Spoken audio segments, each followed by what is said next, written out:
안녕하세요, 멍감독입니다. 평화로웠던 주말, 저는 충격적인 일이 발생했습니다. 얼마 전 저는 부모님의 심부름으로 두부를 사러 밖을 나갔습니다. 두부를 거꾸로 말하면 부두입니다. 그래서 저는 두부를 사기 위해 부두로 향했습니다. 부두가에 도착한 저는 놀랍게도 우연히 정말 아름다운 여성을 목격했고, 저는 그녀에게 커피 한잔 하자고 데이트를 신청했습니다. 그러자 그녀는 자연스럽게 정색을 하더니 오늘 커피를 너무 많이 마셔서 안 될 것 같아요 라며 거절을 했습니다. 그래서 오늘의 주제는 한국인이 커피를 많이 마시는 이유입니다. 한국인이 커피를 많이 마시는 미스테리를 추적하기 위해선 먼저 커피의 특징에 대해 알아봐야 했습니다. 커피의 주성분은 카페인이며 우리는 상식적으로 카페인을 가다 섭취하게 되면 밤에 잠을 못 자게 되는 것으로 알고 있습니다. 실제 기영이와 기철이도 커피를 많이 마셔 잠을 못 잔 사례가 있었습니다. 한 잠도 못 잤잖아.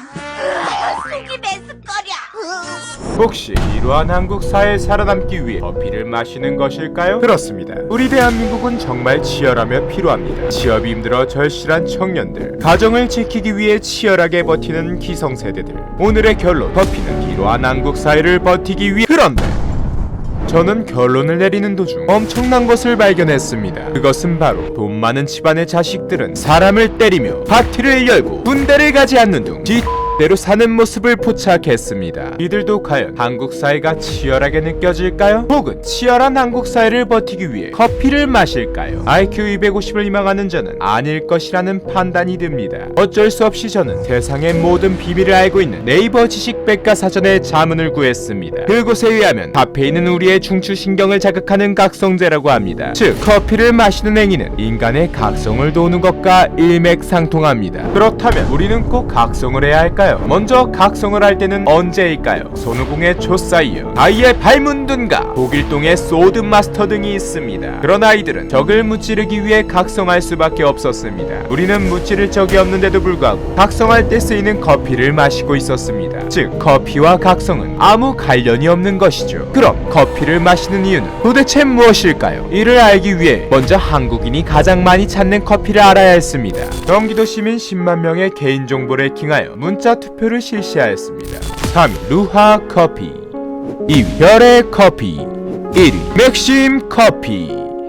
맥심 커피에 답이 있을 것이란 판단이 든 저는 당장 집 밖을 나가 맥심을 샀습니다. 저는 맥심을 구입한 후 배가 출출해 국밥을 먹게 되었는데 엄청난 것을 발견하게 되었습니다. 그것은 바로 커피와 국밥이 엄청난 상관관계가 있다는 것입니다. 국밥을 먹은 후 마시는 커피는 정말 일품입니다. 실제 아인슈타인은 국밥을 먹으면 커피를 꼭 마셔야 하는 이론을 발표하기도 했을 것이라는 추측이 됩니다. 추가로 우리는 원래부터 국밥을 좋아하는 민족이며 국밥을 먹으면 속이 뜨끈하고 든든해짐을 느낍니다.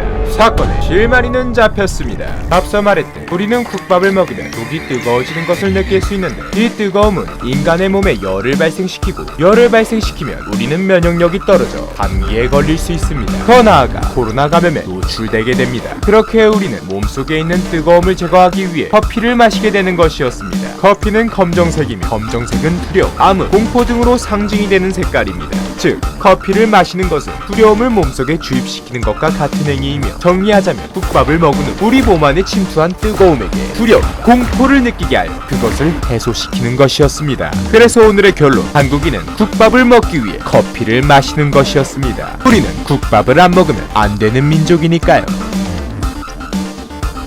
그런데 우리가 국밥을 먹는 이유는 뜨끈함과 든든함 때문인데, 사실 생각해보면 비교적 가성비가 좋기 때문에 국밥을 먹는 것도 있습니다. 요즘 김밥 한 줄에 가격은 2,000원 이상, 일반적인 식사를 하기 위해 지불해야 하는 값은 8,000원 이상입니다. 그래서 평균 6,000원 하는 국밥은 정말 가성비가 좋은 식품이죠. 그런데 카페에서 마실 수 있는 커피의 값은 평균 4,000원 이상이며 절대 적은 돈이 아닙니다. 그래서 우리는 국밥을 먹은 후 비싸고 품질 좋은 커피를 마시고 싶지만 돈을 아끼기 위해 눈물을 머금고 자판기 커피를 마시는 경우가 허다합니다. 이런 행위가 비싼 커피 때문일까요? 만약 대한민국 집값이, 등록금이, 분유값이 적고 월급과 이자가 높았다면 어땠을까요? 그렇다면 우리는 그 비싼 4,000원짜리 커피를 마음 놓고 사 마실 수 있을 것입니다. 미래를 위해, 가정을 위해 버티는 우리나라의 모든 국민들은 사실 거의 매일 치열한 삶을 보내고 있었음을 우리는 국밥과 커피를 통해 알아보았습니다.